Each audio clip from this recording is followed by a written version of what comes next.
네, 이재명 더불어민주당 대표에 대한 체포 동의안 표결을 앞두고 여야 간 공방이 격해지는 모습입니다. 이 대표가 윤 대통령을 깡패에 비유하며 직격하자 국민의힘도 지지 않고 이 대표를 명백한 범죄자의 모습이라고 맞받아쳤습니다. 네, 한편 어제 저녁 국민의힘 전대 3차 TV 토론회가 있었죠. 공천 문제, 윤핵관 문제 등을 두고 날선 공방이 이어갔습니다. 정치권 이슈들 이야기 나눠보겠습니다. 신지호 전 의원, 박수현 전 청와대 국민소통수석 나와 계십니다. 어서 오십시오. 안녕하세요. 네, 먼저 두 분과 이야기를 나누기에 앞서서 어제 있었던 영상을 함께 보겠습니다. 이 체포동의안 표결을 앞둔 이재명 대표가 말씀을 드린 것처럼 윤 대통령과 검찰을 깡패에 비유하면서 작심 비판을 했고요. 여기에 대해서 국민의힘도 즉각 반발을 했는데요. 이 발언 먼저 듣고 오겠습니다. 국정은 장난이 아닙니다. 수사권 가지고 보복하면 그게 깡패지 검사겠습니까? 국가 권력을 가지고 장난하면 그게 깡패지 대통령이겠습니까? 275 이거는 압수수색 했습니까? 수백 번이 아니라 275번 언론에 보도된 확인된 숫자만입니다. 대통령을 향해 차마 입에 담을 수 없는 막말을 쏟아냈습니다. 당 대표직으로 당을 사유화해 방탄마귀로 삼고 장난하면 뭔가 캥기는 명백한 범죄자의 모습이지 이게 공당 대표의 모습입니까? 대통령을 향한 공격적인 수식어와 거친 막말이 난무할수록 의심만 더해질 뿐입니다. 네, 날이 설 대로 선 발언이라고 해야 될까요? 두 발언 좀 어떻게 저는 들으셨습니까? 야당 지도자의 이런 언어를 제가 과문해서 그런지 모르는데 처음 듣습니다. 그러니까 현직 대통령을 향해서 독재자다 뭐 이렇게는 비난할 수가 있습니다. 근데 깡패라고 했잖아요. 근데 그 깡패로 따지면 이재명 대표 훨씬 더 친근감이 있지 않나요? 성남시장 시절부터 뭐 국제 마피아파부터 했고 뭐 쌍방울의 뭐 김성태 회장은 또 전주 나이트파고요. 뭐 굉장히 그 친근한 또 그런 분인데 근데 국가 권력 가지고 장난을 치면은 그게 깡패지 대통령이라 그러는데 저분은 지방 권력 갖고 장난친 분 아닙니까? 성남시장 시절에 또 경기지사 시절에 지방 권력 가지고 장난을 친 분이니까 거기 거의 누워서 침 뱉기 수준의 망언이다. 근데 그런데 일반 국민들이 저런 야당 지도자의 언어를 보면 어떻게 생각을 할 것인가. 뭐 본인이 좀 이렇게 정무적 판단이 이제 정상적으로 잘 안 되는 것 같아요. 워낙 궁지에 몰리다 보니까. 네. 국민들에게는 전혀 와닿지 않을 것 같다라고 말씀해 주셨는데요. 예, 이미 이재명 대표의 이런 검찰 수사나 이 문제를 가지고 지지층이 결집할 대로 결집해 있다고 저는 생각을 합니다. 예. 그리고 그렇기 때문에 이제는 이재명 대표는 중도층에 있는 국민들을 상대로 호소하는 화법, 이런 화법을 쓰는 것이 오히려 자기 자신에게 유리한 여론을 형성할 수 있겠다라는 생각을 저는 개인적으로 합니다. 예. 그래서 어제와 같은 직설적인 공격보다는 국민을 상대로 한 간곡한 호소의 화법을 가지고 있는 것, 그게 중요하겠다는 생각을 해봤고요. 예. 그렇게 제가 생각하는 근거는 최근에 나와 있는 그 여론조사들을 보면 네. 제가 구체적 수치는 언급하지 않겠습니다만 검찰의 독립성, 중립성 등등의 이런 문제들에 대해서 국민들께서는 이재명 대표가 저렇게 날선 말씀을 하지 않으셔도 그 결과를 보면 충분하게 지금 다 생각하고 계시다는 결과들이 나와 있어요. 그리고 이재명 대표에 대한 소환, 이재명 대표가 소환에 응하지 않을 때는 법대로 해야 된다라고 하는 그 비판을 했지만 결과적으로 세 차례 소환에 다 응했단 말입니다. 그렇기 때문에 이제는 이재명 대표에 대한 검찰의 수사가 도가 지나치다라고 하는 이러한 그 국민 여론들이 형성이 돼 있는 숫자들을 충분히 찾아볼 수가 있습니다. 그렇기 때문에 이런 때 이재명 대표는 국민에 대한 간곡한 호소의 화법으로 오히려 자기 자신에 대한 무고함을 설명하는 것이 훨씬 더 본인에게 유리하지 않을까 생각을 하고요. 예. 이재명 대표만 막말을 하신 날이 아니라 어제는 윤석열 대통령께서도 직접 대통령으로서는 저도 이런 말씀하는 걸 들어본 적이 없어요. 건폭이라는 신조어를 만들었지 않습니까? 예, 그래서 이 문제는 노조를 대통령께서 이렇게 규정하심으로써 일반적으로 악마화하는 이런 문제다. 이런 깡패 발언이나 건폭 발언이나 두 분 다 해서는 안 되실 그러한 발언이라고 저는 개인적으로 생각합니다. 예, 어떤 메시지에 대한 이야기를 좀 해주셨는데 이재명 대표 이제 시작했을 것 같습니다. 10시 30분부터 기자간담회 갖고 있다고 알고 있는데 이 자리에서 또 어떤 메시지를 내놓을까, 어떤 이야기 할 것일까요? 예, 아마 그 첫 번째 이 체포 동의안 문제, 이 문제까지는 아마 본인의 입장을 충분하게 지금까지 입장을 다시 한번 설명하는 그런 자리가 되지 않을까 저는 생각을 합니다. 그래서 이 영장을 이미 민주당은 어떤 대장동 일당 범죄자의 오락가락한 진술에만 의존하고 증거가 전무한 그러한 정치영장이다라고 규정을 한 적이 있지 않습니까? 예. 또 방금 전에 보았던 이재명 대표의 발언에서도 275회의 언론 보도만 보아도 압수수색을 했다.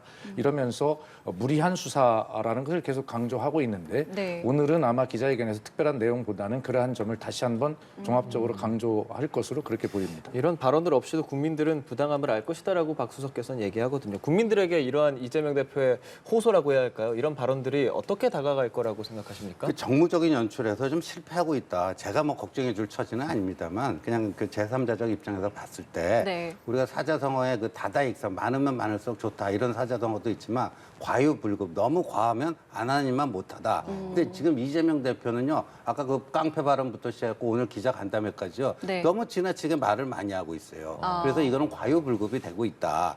제가요 그저께 민주당 그 의총에서 예. 이제 이 표결 네. 체포동의안 표결 어떻게 할 것인가 논의하지 않았습니까? 네. 비공개 파토로 전환돼 갖고 뭐 이재명 대표가 마이크를 잡고 얘기를 했다는데 예. 네, 네. 제가 좀 뭐 믿을 만한 소식통으로부터 들은 얘기인데요. 네. 그 뭐 이재명 대표가 하면서 자신의 무고한 거 억울한 거 이런 걸 막 쭉 얘기하기 시작하니까 의원들 상당수가 뭐 휴대폰 꺼내서 이렇게 보기도 하고 말이죠. 눈 감고 지그시 졸기도 하고 이런 분들이 꽤 있었다라는 집중을 거예요. 안 제가 했다는, 들은 바에 예. 의하면. 그러니까 소속 의원들조차도 이번에는 저는 뭐 많은 의원들 그래도 이번 한 번만큼 부결을 시켜주자 하는 쪽으로 가고 있다고 봐요. 예. 그러나 소속 의원들조차도 이재명 대표의 저런 얘기가 별로 이렇게 썩 귀에 쏙쏙 들어오지는 않고 있는 거예요. 그래서 오히려 정말 본인이 정치 탄압이고 뭐 야당 뭐 보복이고 그런 거면 약간 좀 이 말수를 좀 줄이고 절제력을 아. 발휘하고 그러면 사람들 또 짠해 보인다 이런 또 그 동정심이 갈 수도 있고 그런데 지나치게 말을 많이 하다 보니까 예. 별 효과가 없는 것 같아요. 어제는 당 원로들도 만났는데 이 자리에서 이제 권노갑 고문의 발언이 눈길을 끌었습니다. 지금 말씀하신 거랑 좀 맥을 같이 하는 것 같은데 이번에는 일단은 뭐 의총의 결정을 따르더라도 그러니까 이번에는 어떻게 부결이 되더라도 다음번에는 떳떳하게 선당 후사하라라고 네. 이야기했습니다. 이 부분 어떻게 보셨습니까? 다음번에 선당수사라는 거는 그때도 이제 의원들을 볼모로 삼아가지고 이 체포동의안 부결해달라 이렇게 호소하고 하는 거는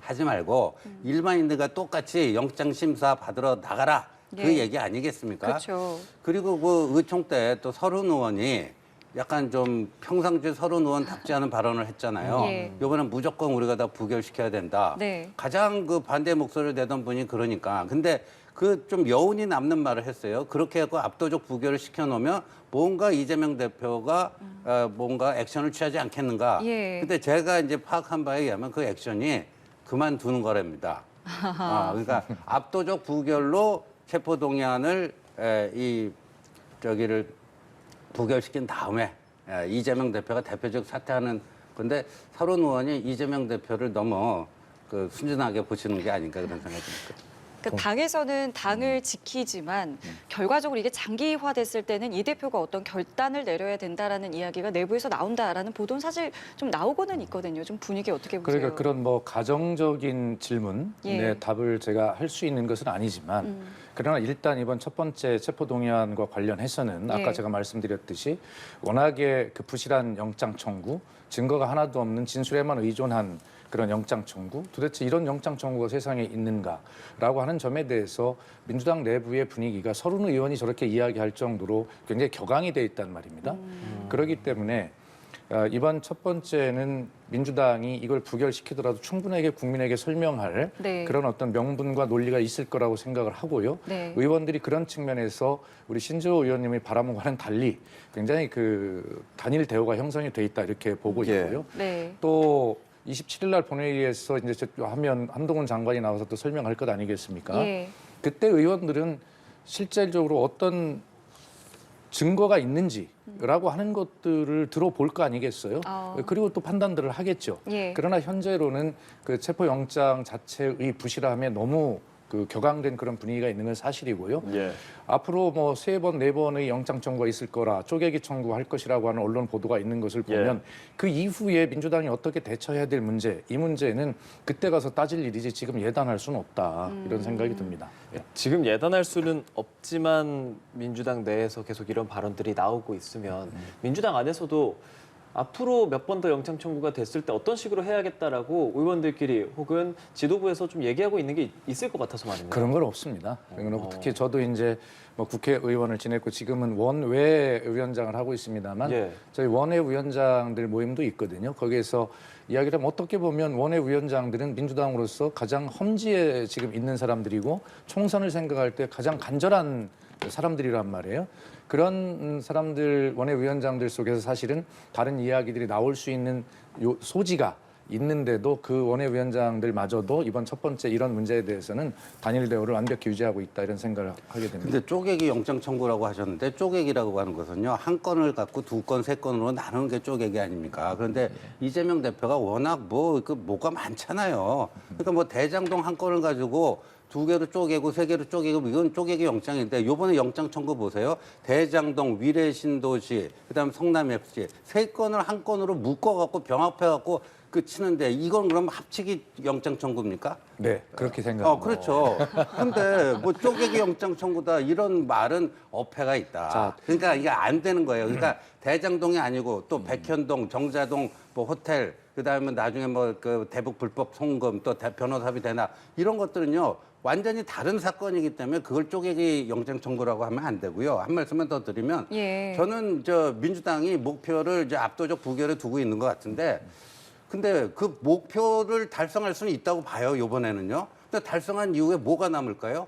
그러면 지지율이 좀 올라갈까요? 제가 봤을 때 민주당은 지금 부결 딜레마에 빠져 있다. 저는 그렇게 보는 게 부결시키고 나면요. 방탄정당이라는 또 오명이 더 높아지고 여론의 역풍이 불어갖고 민주당 지지율은 더 폭락할 거라고 저는 그렇게 보거든요. 네. 그럼 부결은 시켰지만 당 지지율은 더 떨어지고 총선은 다가오고 의원들의 동요는 더 심해지고 그러니까 이 압도적 부결이라는 게 지금 이재명 민주당의 어떤 승리 성과로 이렇게 남기보다는 오히려 족쇄가 될 수도 있다 이런 생각이 듭니다. 예. 그 10시 반부터 이제 이재명 대표의 기자회견이 좀 있었는데 관련 내용이 좀 들어온 걸 보면요. 뭐 특별한 이야기가 있지는 않았습니다만은 내용을 좀 정리해서 말씀을 드리면 새로운 일이 있는 것처럼 조작 왜곡이 발생이 됐다. 법치에 탈을 쓴 사법 사냥의 일상화이며 대선 패배 업보를 감당해야 제가 역사의 죄인이다. 뭐 이런 이야기를 했다고 합니다. 지금 말씀해 주신 것처럼 뭐 미리 예단한 일은 아니지만 이제 사실 참 보도라는 것은 예단을 좀 많이 하잖아요. 예. 이낙연 이제 전 대표가 6월달에 이제 복귀하는 것에 대해서도 뭐 일단은 6월에 복귀하는 건 예정된 일정이라고는 합니다만은 이것을 두고도 뭐 이러다가 뭐 조기에 오는 것이 아니겠느냐 뭐 이런 얘기들도 있고요. 뭐 어떻게 좀 봐야 되겠습니까? 우선 그 말씀에 답하기 전에 우리 신 의원님께서 이제 쪼개기가 아니다 이렇게 말씀을 하셨지만 예. 사실은 저희가 이번 영장 청구가 부실하다고 하는 가장 중요한 이유 중에 하나는 소위 428억의 예비 수익이라고 하는 문제. 예. 뭐 그것을 뭐 저수지에 담가놓은 안내 뭐 이런 온갖 선정적인 그런 언어들로 기사를 도배함으로써 국민들에게 완전히 악마화를 시킨 거 아닙니까? 그런데 그 가장 중요한 428억의 그 수익 이 문제에 대해서 영장 청구를 하지도 못했어요. 그래서 그것에 대한 증거를 확보하지 못했거나 언론 플레이만 하고 그냥 빼는 것이거나 아니면 다시 한번 그것을 쪼개가지고 영장을 다시 한번 청구하겠다는 검찰의 전략이라고 하는 언론의 분석들이 있는 것이 사실 아닙니까? 왜 쪼개기가 아닙니까? 그러면 428억에 대해서 영장 청구 안 할 예정입니까? 자, 이런 것들이 있는 것이고요. 그다음에 지금 이제 말씀하신 이낙연 전 대표의 문제는 저는 그렇게 봅니다. 애초에 제가 알기로는 미국으로 갈 때 올해 한 뭐 2, 3월 경에 돌아올 계획 뭐 그런 정도로 갔을 겁니다. 그런데도 판단할 때 지금 들어오는 것조차도 계획대로 하는 것이지만 예. 그것도 굉장한 오해에 그렇죠. 말릴 수 있다라고 하는 판단으로 예. 좀 늦추고 있는 것 같습니다. 그래서 정치를 오래 해보신 분이고 본인의 움직임이 네. 지금 당내에 어떤 영향을 미치고 자신에게 어떤 그 영향을 미칠 것인가를 너무 잘 아실 거라고 생각하고요. 지금은 당이 닥친 이러한 위기 문제에 대해서 함께 걱정하고 고민해주는 그런 모습으로 본인께서 아마 본인의 행동을 처신을 하시지 않을까 저는 그렇게 생각을 합니다. 너무 일찍 와도 해석의 여지가 있는데 또 총선에 임박해서 와도 해석의 여지는 있지 않겠습니까? 근데 비자가 6월까지잖아요. 예. 6월에는 오실 것 같아요. 6월에는 오는데 좀 땡겨 오느냐, 6월에 오느냐. 근데 예. 저는 그 귀국 시점을요. 무슨 책도 지금 거의 다 뭐 탈고를 해가지고 조만간 출판한다고 그러는데 정치인들이 보통 그 출간하면은 뭐 토크 콘서트도 북 콘서트 하고 네. 그러잖아요. 그래서 네. 좀 땡겨올 수는 있는데 그 귀국 시점이 요번에는 이제 부결이 되겠지만 네. 또 언제 이제 다음번 영장이 와서 또 언제 예. 본회의에서 체포동의안 표결을 또 할지는 아직 뭐 스케줄이 네, 나온 네. 게 없잖아요. 네. 그래서 이 다음번 또 이 체포동의안 표결에서는 어떠한 요번하고 달리 다른 모습이 전 좀 나올 거라고 보거든요. 그러니까 이른바 비명계. 예, 민주당 내부의 분위기가요. 예, 민주당 내부. 요번에는 한번 그래도 믿고 한번 부결을 시켜주자 하지만 아까 얘기한 것처럼 부결 딜레마에 빠져서 당 지지율도 떨어지고 뭐 새로운 또 혐의가 또 더 나오고 그러면은 이제 그 동력이 부결시키고자 하는 동력은 약화될 수밖에 없다. 그러니까 그런 거를 이낙연 대표는 자기가 관심 있다 이렇게는 얘기 못하죠 겉으로는. 근데 예. 속으로는 엄청 예의주시하고 있을 거고. 그리고 그런 그 당내 이 미미한 변화의 모습들을 체크하면서 귀국 시점을 저울질하지 않을까 저는 그렇게 봅니다. 예, 이재명 대표 뭐 사법 리스크 관련해서 큰 상황들이 계속 있기 때문에 민주당의 움직임도 좀 지켜보게 되는데 민주당 그 국민의힘 김기현 의원 전대에서 계속 이야기하면서 울산 땅에 대한 얘기들 나오잖아요. 그 부분을 민주당에서 지금 또 정조준했습니다. 김기현 의원은 이게 민주당의 자살골이라고 말하는데 어떻게 생각하시는지요? 글쎄요. 그런 어떤 커다란 의혹이 제기가 되었을 때 그것은 민주당에서 의혹을 제기한 것이 아니라 국민의힘의 경선 과정에서 나온 것 아닙니까? 예, 그건 그렇죠. 국민의힘이 이재명 대표의 사법 리스크 대장동이 민주당의 전당대 안에서 스스로 나왔다라고 하듯이 똑같은 논리 아니겠어요? 그러나 그것은 서로 당리 당략을 떠나서 의혹이 있다면 밝혀야 된다라고 하는 것이 또 국민의힘 주장 아니겠어요? 근데 저희도 그럴 수밖에 없죠. 중대한 그런 어떤 단체장으로 재직 시에 어떤 국가의 백년 대계인 그런 교통 노선의 변경까지도 하면서 개인이 특혜를 받다면 거기에 대한 합당한 설명을 해야 되는 것은 맞지요. 뭐 저도 그 자세한 내용은 모르겠습니다만 언론에 나와 있는 것 이상으로 뭐 읽은 게 없으니까. 그러나 그런 의혹이 스스로 안에서 제기됐다면 김기현 후보는 충분하게 설명을 하셔야 될 거고 물론 전당대회 끝날 때까지는 설명해도 해명이 안 되겠죠. 계속 상대방들이 계속 할 거니까. 그러나 야당으로서 이런 문제를 그냥 넘어갈 수는 없다고 생각해요. 의혹의 그 중대성이 굉장히 상당하다라는 얘기인데 국민의힘 얘기대로 이 어마어마한 이재명 대표 사법 리스크를 가지고 이거 가지고 물타기 예. 하려고 한다고 해서 물이 타지겠습니까? 검찰 권력은 지금 여당이 가지고 있는 것인데, 예.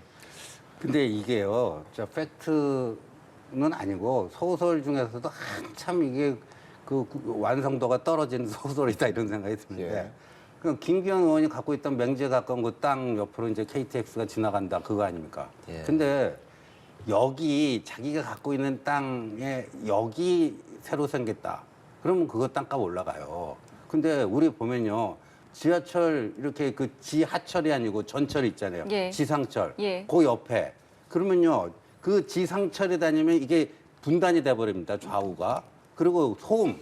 그래서 그 지하철 옆에 있는 집값이요. 그 인근 집값에 비하면 그만큼 그 마이너스가 있는 겁니다. 마이너스 알파가 있는 거예요. 그러니까 부동산에 대해서 알지도 못하고 여기 거기 만들어지면은 이제 그 접근성, 편의성 이런 것 때문에 그런데 그 지나간다 해갖고 그게 무슨 집값이 뭐 땅값이 올라간다? 터무니없는 얘기죠. 그럼 이것을 민주당이 어쨌든 진상조사단을 꾸려서 조사하겠다라고 하는 이 움직임은 어떻게 보세요? 그러면 열심히 해서 좋은 성과 냈으면 좋겠습니다. 그런데 지금 이제 신조 의원님께서는 말씀을 주셨지만 예. 자, 우선 제가 언론 기사를 보면 노선이 불분명한 이유로 변경되는 건 틀림없는 것 같고요. 예. 그렇다면 그 신 의원님 말씀대로 김기현 후보의 땅 주변으로 아무 이득이 없는 것이 예를 들어 노선이 변경이 됐다. 그 왜 이득이 없는 것을 노선을 변경하는데 영향력을 미치려 했을까? 영향을 미치려 했는지 안 했는지 저는 알 길이 없지만 예. 그렇게 지금 했다는 것 아니겠어요? 그래서 이 문제는 굉장히 단체장으로 재직 시에 그 권력을 이용해서 국가의 백년 대계마저도 좌지우지하려 했던 굉장히 중대한 도덕적인 문제일 수 있기 때문에 이 문제는 어쨌든 밝혀져야 된다고 생각하고 민주당의 입장은 뭐 그런 것입니다. 그래서 조사해보고 뭐 또 책임을 물을 일이 있으면 묻고 하겠죠. 그러나 이것을 한다고 해서 이재명 대표의 저 엄청난 지금 제기된 의혹들이 물타기 된다. 물을 타진다 하더라도 워낙 큰 바다에 작은 거 하나 뭐 탄다고 해서 이게 물타기 될 것 같지는 않습니다. 예, 알겠습니다. 이 내용들도 뭐 TV 토론회 등을 통해서 김기현 후보에게 타 후보들이 계속 제기하는 내용들인데 네. TV 토론 어제도 있었습니다. 저녁 10시 50분에 이루어졌었죠. 뭐 공천 문제, 윤핵관 문제, 다양한 문제를 놓고 후보들 간의 공방이 있었는데 특히 양강 후보, 김기현, 안철수 후보 간의 설전이 있었습니다. 그 내용 좀 듣고 오시죠. 공천할 때 대통령 의견을 듣겠다 이런 말씀을 하셨거든요. 그러면 대통령과 공천을 협의하겠다는 건지. 당연히 들어야죠. 당이라고 하는 것이 다 의견을 들어서 통합해 나가는 것이지. 자기 혼자 됐습니다. 사는 게 아니지 제 않습니까? 주도권인데 제가 안철수 의원 지금 의견도 들을 현재 겁니다. 저 헌법 제7조를 보면 공무원의 정치 중립 의무가 있습니다. 그러면 그건 법적인 소지가 있습니다. 김기현 후보 스스로가 자꾸만 위험한 발언을 거듭해서 대통령을 위험에 빠뜨릴 수 있는 불안한 후보다. 터무니없는 그야말로 혼자만의 해석입니다. 아니 그럼 당을 그거는 떠나야죠. 정책에 대한 부분입니다. 당 따로 그럼 대통령 무인도에 살아 계신 겁니까? 그러면 예, 이제 두 후보가 공방을 벌이는 것이 좀 익숙하게 느껴질 정도로 공방이 많이 있었는데 어제는 이제 주도권 토론 상황에서 안 후보가 김기현 후보에게 공천할 때 대통령 의견을 듣겠냐 뭐 이런 식으로 네. 물어봤었고 그 부분에 대해서 이렇게 좀 설전이 있었던 건데 예. 법적인 문제가 있다고 안철수 의원은 주장을 하고 있거든요. 이 상황 어떻게 보세요? 그 헌법 7조에 보면 공무원의 정치 중립 의무가 예, 예. 있고 공무원 중에서도요 대통령이나 무슨 장관처럼 정무직 공무원이 있고 이제 직업 공무원이 있고 그런 거 아닙니까? 근데 이 헌법 7조에도 구체적인 것은 관련 법률, 그 관련 법률이 뭐 공직선거법이라든가 이런 게 관련 법률입니다. 근데 지금 안철수 후보가 지금 착각하고 있는 게요. 저 때의 정치 중립은요. 대통령의 입장에서 보면요. 전국 단위의 여야가 경쟁하는 그런 선거입니다. 총선거라든가 지방총선 선거라든가 그런 거지 당내 선거를 얘기하는 게 아니에요. 그거를 지금 안철수 후보가 헷갈려가지고 엉뚱하게 헌법 7조를 꺼내가지고 공격을 하는데 저건 조금 더 공부해야 될 것 같습니다. 헌법 공부. 그러면은 이제 안 후보가 이 이야기를 한 건 어떻게 보셨어요? 그러니까 김기현 후보가 자꾸 위험한 발언을 해서 대통령을 오히려 위험에 빠뜨리고 있는 불안한 후보다라고 한 부분에 대해서는 어떻게 보셨어요? 위험한 발언이라는 게 예를 그 들면 바이든 날리면 이런 네. 거를 굳이 꺼낼 필요가 있었겠느냐? 그 이제 천하람 후보에게 그때 질문하는 걸 예. 저도 그 방송에서 봤는데요. 최근에 지금 뭐 MBC 오늘 뭐 사장 뭐 주주총회 열어갖고 선임한다는데 예. 신임 뭐 내정된 사장도 뭐 여러 가지 의혹이 나와갖고 시끄럽더라고요. 그런데 예. 지금 뭐 박성재 그 현 사장이 예. 탈락했잖아요. 네. 탈락한 여러 이유 중에 하나가 그 편파 왜곡 그 정치적 편향성이거든요. 그러니까 이 지금 최종 면접에서 남았던 박성재 후보를 떨어뜨리고 최종 면접에서 나왔던 두 사람이 박성재 그 후보하고 똑같은 노조 활동을 해온 그런 같은 결인데도 불구하고 지나치게 정치적 편향성이 있는 뭐다. 그러면서 구체적인 사례로 든 게 바로 그 자막 조작 사건이에요. 그게 어떤 사람 귀에는 바이든으로 들릴 수가 있지만 자기가 그렇게 들린다고 해갖고 과학적 검증이나 이런 거 없이 그런 식으로 자막까지 붙여서 보도하는 게 과연 이게 공영방송으로서 할 일이냐 예. 이런 지적을 한 거거든요. 네. 그러니까 MBC 내에서조차도 그런 지적이 나오고 있는데 그 국민의힘 당대표 되겠다고 하는 사람이 나와서 나는 그 바이든이 맞다고 본다. 이렇게 얘기하니까 그건 전 당연히 지적할 수 있는 거라고 봅니다. 다만 이 소재를 굳이 꺼낸 것이 저희도 이렇게 얘기를 하게끔 만든 것은 대통령에게 썩 좋지 않은 것이다라고 한 지적이거든요. 저는 그 보는 사람에 따라 다르지 않을까요? MBC의 문제점을 다시 한 번 더 부각시킨 아. 것이다. 이렇게 또 볼 수 있는 거죠. 예, 예. 공천권 그리고 발언 이런 부분에 대해서 안철수, 김기현, 안철수 두 후보 간에 계속 맞붙고 있습니다. 어떻게 보셨습니까? 전체적으로 그냥 객관적으로 관전평을 한번 보면 좀 안타까운 전당대회다 이런 생각이 들고요. 지금 대통령 임기의 초반 아닙니까? 이때 집권 여당은 당신들 말 그대로 대통령의 국정을 안정적으로 뒷받침하는 당을 만들어야 된다라고 하는데 그걸 이끌고 갈 당대표 후보들이 토론이나 이런 논쟁들을 보면 야 정말 도토리 키재기식 국민 관심 없는 이야기로 일관하고 있구나. 국민들은 지금 이런 많은 민생 고통 속에 빠져 있는데 그런 거 하나도 없이 저렇게 해서 집권 여당의 대표가 된들 국민들에게 희망을 주고 그렇게 신뢰를 줄 수 있는 집권 여당의 대표 역할을 할 수 있을까라고 하는 상당히 좀 걱정스러운 부분이 있어요. 왜 제가 걱정을 하냐면 집권 여당의 대표가 잘 좋으신 분이 잘 뽑혀야 야당과의 대화나 협치의 물꼬도 트이고 그렇게 가지 않겠습니까? 그런데 지금 이런 어떤 개인적 자질 이 문제를 넘어서 이렇게 막 토론하는 내용들을 보면 너무나 국민들 관심이나 집권 여당이 대한민국을 미래로 끌고 가려고 하는 그런 비전 희망과는 동떨어진 저런 문제들만 자꾸 몰입해서 하니까 사실 국민적인 관심도 좀 떨어지는 것 아닌가 이런 생각이 들고요. 그래서 좀 국민들이 대한민국의 미래와 관련된 그런 토론을 좀 잘 해나가는 모습을 보여주셨으면 좋겠어요. 예. 자, 이것도 하나만 여쭤볼게요. 김기현 후보 측이 이제 옛 바른정당계 당협위원장 명단을 공개를 했습니다. 처음에는 명단을 공개하지 않으니까 이제 안 후보 측에서 명단을 공개해라 해서 공개를 했는데 이 공개된 명단이 이제 또 가짜다 이런 의혹이 나왔고요. 네. 여기에 대해서 김기현 의원은 내가 작성한 건 아니니까 이제 해명은 그쪽에서 해야 된다라고 이야기를 했습니다. 이 문제는 좀 어떻게 보고 계세요? 근데 지금 그 여기에 명단에 그 현역 국회의원이라든가 또 원외 당협위원장 같은 경우에는 그 당원 당규 공식적인 지지 표명을 할 수 없도록 돼 있어요. 그러니까 일단 그런 사람들이 들어있는지를 한번 체크를 해서 그 적절성을 봐야 되고요. 바른정당 그 명단을 굳이 이제 발표한 거는 네. 바른정당 출신조차도 나를 지지하고 있다. 네. 내가 이렇게 폭넓은 지지를 받고 있는 후보다. 이거를 좀 과시하기 위한 거 아니겠습니까? 예. 그런 건데, 근데 이제 여기 그 명단의 진위 여부는 네.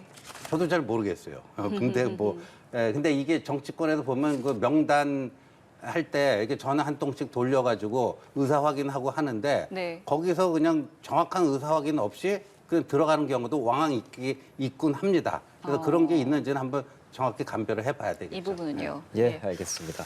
이제 다음 주면 3월이거든요. 38 전당대회 정말 얼마 남지가 않아서 지금 이 시점에 과연 뭐 여론조사들은 어떤 식으로 나오고 있는지 저희가 지지율 준비한 것도 좀 함께 보면서 이야기를 나눠보도록 하겠습니다. 리얼미터에서 최근에 조사한 결과고요. 4자 대결을 했을 때 김기현 의원이 44%, 그리고 안철수 의원 22.6%, 천하람 15.6%, 황교안 14.6%. 양강 후보가 상당히 높았고 3, 4위 후보들이 좀 낮았던 것에 비해서 좀 양강 후보들 좀 김기현 쪽으로 좀 흘러가는 모습도 있고요. 예. 양자 대결을 했을 때는 김기현 후보가 50.1%, 안철수 후보가 37.6% 된다. 이건 뭐 국민의힘 지지층 413명을 대상으로 한 부분이고요. 이게 결과로 이어질 것인지는 아직 확실하지 않고 또 지지층과 막상 투표를 하는 인원들을 다룰 수 있다. 그런 변수들을 우리가 가정하고 고려를 했을 때 지금 이 상황들 한 44% 나오는 김기현 의원 어떻게 봐야겠습니까? 그러니까 양강 구도가 조금 이제 흔들리는 거 아닌가. 근데 그 안철수 후보가 생각만큼 안 나와요. 네. 그럼 그 원인이 뭔가? 저는 전략적 일관성의 결핍에 있는 게 아닌가. 전략적 일관성의 결핍. 그 이전에 그 김대중 대통령이 그런 말씀을 자주 하셨다고 그래요. 정치란 것은 아주 간명한 언어를 가지고 반복적으로 국민 뇌리에 좀 각인시키는 그런 메시지 전달이 있어야지 그 정치가 성공할 수 있다. 그런 얘기를 했다는데 안철수 후보가 최근에는 뭐 천안연대, 안천연대 뭐 이런 거가 나오잖아요. 예. 제가 봐서는 그런 말 자체가 나온다는 게 지금 정체성 위기에 빠진 거예요. 왜냐하면 처음에는 내가 그 대통령직 인수위원회 인수위원장까지 한 사람이고 예. 윤한 연대의 한 축이고 예. 그러니까 윤심이 사실상 나에게 있는 거 아니냐 이런 식으로 어찌 보면 윤심팔이를 하던 분이 어떻게다가 천안연대라는 얘기까지 나옵니까? 그러니까 이게 정치인의 행보는요 간명해야 되고 이 일관성이 있어야 되는데 또 선거에서도 그게 있어야 되거든요. 그래야지 이제 이 쌓이는 맛이 있잖아요. 축적이. 예. 축적이 되는 건데 지금은 약간 이 스텝이 약간 좀 혼란스러워요. 그런 점이 저는 저렇게 지지율 하락으로 이어진 거 아니냐. 그러니까 지금 아까 보여준 그 그래프는요. 막대 그래프는 네. 오히려 1강 뭐 3중 예. 뭐 이렇게도 해석이 될 수 있는 예. 그 구도 자체가 지금 변하고 있다. 근데 거기에는 제가 봤을 때는 안철수 의원의 그 전략적 일관성의 결핍 이게 있다 이렇게 봅니다. 그 결핍으로 인한 표가 김기현 후보에게 갔다라고도 볼 수 있을까요? 그렇죠. 그러니까 이제 좌우로 더 쪼개지는 거죠. 아, 더 분명하게 나눠진다는 예, 그렇죠. 말씀이시군요. 예. 좀 어떻게 보셨어요? 지금의 구도를요? 저도 우리 신지호 의원님과 똑같은 분석을 내놓고 싶은데요. 이게 안철수 후보는 시간이 가면서 자기 쪽으로 끌어당기는 구심력을 만들었어야 되는데 네. 예. 그렇게 하지 못하면서 신지호 의원님 지금 말씀하신 전략적 부재가 있으면서 구심력을 만들지 못하고 오히려 원심력이 작용을 해서 한쪽으로는 김기현 후보에게 한쪽으로는 천하람 후보에게 표를 지금 뺏기고 있는 상황이거든요. 예. 그래서 결과적으로는 3위로 올라선 천하람 후보에게마저 턱밑까지 지금 추격을 당하고 있는 상황인 것이죠. 예. 네.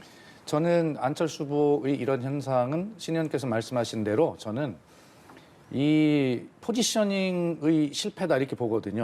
결과적으로 윤심을 가진 후보는 김기현 후보입니다. 그렇다면 안철수 후보는 반윤이든 비윤이든 본인이 원든 원치 않든 그렇게 갈 수밖에 없었어야 돼요, 위치를. 그래야 천하람 후보, 이재명계의 이준석계의 이런 표들을 구심력으로 끌어들였을 거 아닙니까? 네. 그런데 한편으로는 윤심팔이라고 하셨는데 윤심에 대해서는 굉장히 그 친윤 쪽으로 가고 그다음에 윤핵관을 비롯한 친윤계 의원들에 대해서는 공격하는 모습을 이율배반적으로 보였어요. 예. 정확하게 어떤 것이 안철수 후보의 포지셔닝인지를 알지를 못하고 헛갈렸어요. 그렇기 네. 때문에 구심력이 되지 못하고 원심력으로 작용해서 양쪽으로 지금 전부 다 뺏기는 이런 현상이 되고 제가 예. 마지막으로 주목하고 싶은 것은 천하람 후보가 언제 안철수 후보를 앞질러서 2위로 올라서느냐 굉장히 중요한 포인트라고 생각합니다. 예.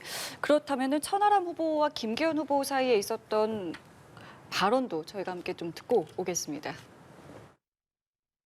김기현 후보께서 당대표가 되시면은 장제원 의원 사무총장 임명하실 겁니까? 장제원 의원 스스로가 가해 임명직 당직 안 맡겠다고 이미 다 선언한 거 다 아시잖아요. 그럼 정책위 존중하시죠. 의장을 맡길 생각도 없으십니까? 똑같은 질문 계속 하시는데 백의종군했다라는 그런 살신정이라면서 취지시죠? 네. 백의종군하는 사람을 존중해야지 어떻게 그렇게 표면화를 아니 하세요. 그거 윤핵관 선봉장 노릇을 하는데 이게 무슨 살신성인이고 암만 백의종군 선언하면 뭐합니까? 윤핵관 선봉장 노릇을 하는데. 아니, 이제 저런 모습이 이제 안철수 후보를 지지했던 쪽에서 이제 갈리는 어떤 요소가 됐을 것 같은데 언제 넘어서겠느냐, 안철수 후보를 넘어서겠느냐 그것이 관전 포인트라고 하셨는데 뭐 가능하겠습니까? 근데 아까 이제 그 안철수 후보 고전하는 거에 대해서 95%까지는 우리 박수성하고 저하고 의견이 같았는데 예. 우리 박수성님은 이제 천하람이 안철수를 더 좀 넘어섰으면 어떻겠느냐 좀 그렇게 보는데 예. 저는 그건 한계가 있다라고 한계가 예. 왜냐하면 이거는 지금 당원 투표 아닙니까? 그렇죠. 이런 말씀 드리기 뭐합니다만 그 당원들의 절대 다수는 이준석계를 말이죠. 저거는 위장 우파고 위장 보수다. 겉으로는 보수를 표방하고 우파를 표방하지만 위장한 그런 사람들이고 사실상 보수를 분열시키고 대통령을 공격하는 게 네. 오히려 민주당보다 더 심하다. 이렇게 보고 있거든요. 예. 그러니까 이제 확장성이 없는 거예요. 그러니까 그런 표, 또 이준석의 권유로 입당한 사람들도 있으니까 네. 그런 표가 있긴 있는데 확장성은 없는 거죠. 확장성은 없는데 그래서 안철수 후보가 무슨 천하람과의 연대 뭐 이런 것에 대해서 확실하게 단호하게 선을 긋지 못하고 자신의 어떤 전략적 그 딱 그 비전을 보여주지 못하고 뭐 하는 게 오히려 좀 간표 요인인데 안철수 후보가 내려가는 건 맞지만 그렇다고 해서 천하람이 그거를 흡수를 해가지고 안철수를 넘어서기에는 당원들의 저 라인을 보는 인식이 네. 그런 게 있다. 그래서 근본적인 한계가 있다. 이런 말씀을 드립니다. 이준석 계를 지지하는 투표율이 아무리 올라가도 그것도 한계가 좀 있겠습니까? 있다라고 봅니다. 저는. 예. 이게 저희가 조금 전에 본 화면이 결국에 장제원 의원을 임명할 거냐라는 이야기였고 이걸 윤핵관에 대한 비판을 천하람 후보는 하고 있고 김규현 의원은 뭐 백의종군한 사람에게 왜 그러냐 뭐 이런 이야기들이었거든요. 결국 이 윤핵관이라는 소재가 또 이번 전당대회에서도 어떤 투표에 있어서 어떤 역할을 하게 되는 것인가. 윤핵관이라는 부분에 대해서 계속 이야기하는 거 어떻게 보세요? 그러니까 자업자득이죠. 권력이라는 것은 가까이 갈수록 그 권력을 가지고 할 수 있는 일도 많지만 그 권력의 양면 칼에 내 자신이 다칠 수 있다는 그런 어떤 말들이 예로부터 있어 왔지 않습니까? 근데 어쨌든 윤핵관이라는 말을 누가 제일 먼저 만들었는지 이준석 전 대표 예. 만들었나요? 예. 했는데 아마 실제로 본인들은 아무리 그렇게 조심하고 싶어도 이미 그렇게 규정이 된 이상 21번만 쉬어도 그렇게 규정이 될 수가 있거든요. 그래서 지금 저는 천하람 그 후보가 이야기한 대로 장제원 의원이 아무리 모든 것을 내려놓아 선언한다 하더라도 실질적으로 물밑에서 움직이는 영향력의 행사 같은 것들이 없어질 리가 없다라고 아직도 윤핵관의 존재에 대해서 네. 부정적으로 보고 있고 신뢰를 하고 있지 않지 않습니까? 아마 저게 저는 윤핵관이라고 소위 불리웠던 그런 분들에 대한 정치인 개인으로서도 굉장히 앞으로 저것이 큰 딜레마가 본인들에게도 될 것이고 국민의힘의 앞으로 당 운영에 있어서도 지금 김기현 의원이 당 대표가 된다 하더라도 지금 이 과정에서 윤핵관을 어떻게 정리하겠다라고 과감하게 이야기를 못 끊고 있는 거 보면 윤핵관의 영향력은 계속될 것이고 저기에서 바로 당 분열의 어떤 씨앗이 잉태가 돼 있는 것이고 결과적으로 대통령의 안정적 국정 운영에도 영향을 미칠 정말 양면의 칼 같은 것이 될 것이다. 저는 네. 그렇게 생각합니다. 그러니까 이준석계를 위장 우파로 본다라고 보는 게 바로 지금 이 얘기가 나오고 박수석께서 민주당 입장을 딱 얘기한 거 아닙니까? 윤핵관이라는 용어가 민주당이 써먹기에 제일 좋은 용어가 된 거예요. 이쪽을 공격할 때. 근데 이런 말이 있습니다. 한 명의 내부 총질이 10명의 그 적군 총질보다도 더 아프다. 더 효과가 크다. 그 바로 그런 거거든요. 근데 윤핵관이라는 표현을 민주당에서 만든 거하고 이준석이 만든 거하고 민주당 그거 우리가 만든 게 아니잖아. 니들 내에서 나온 얘기를 우리가 인용하고 있을 뿐이야. 이런 거니까 이게 얼마나 고약하게 작용하고 있는가. 그래서 국민의힘 당원들의 절대 다수는 네. 이준석계를 위장 우파로 볼 수밖에 없는 게 민주당보다도 더 고약한 반윤이라고 볼 수밖에 없는 이유가 바로 이런 데 있는 겁니다. 그 아까 말씀하신 것처럼 어떤 그 낙인이 딜레마가 있다고 하셨는데 그런 의미에서 이 권성동 의원의 어떤 행보도 역시나 주목을 받고 있는 게 이제 오늘 합동 연설에 참석을 하는 것을 두고 이게 또 어떤 영향력을 주는 것이 아니겠느냐라는 또 다른 해석을 좀 낳고 있거든요. 이 부분 좀 짧게 부탁드리겠습니다. 근데 이제 권성동 의원이 특정 후보 지지 선언하는 것 같지는 않고요. 예. 그러니까 이제 대통령의 그 국정 개혁 과제를 뒷받침하는 그런 그걸로 나가는 것 같습니다. 알겠습니다. 저희 오늘 두 분 말씀은 여기서 마무리 짓겠습니다. 고맙습니다. 잘 들었습니다.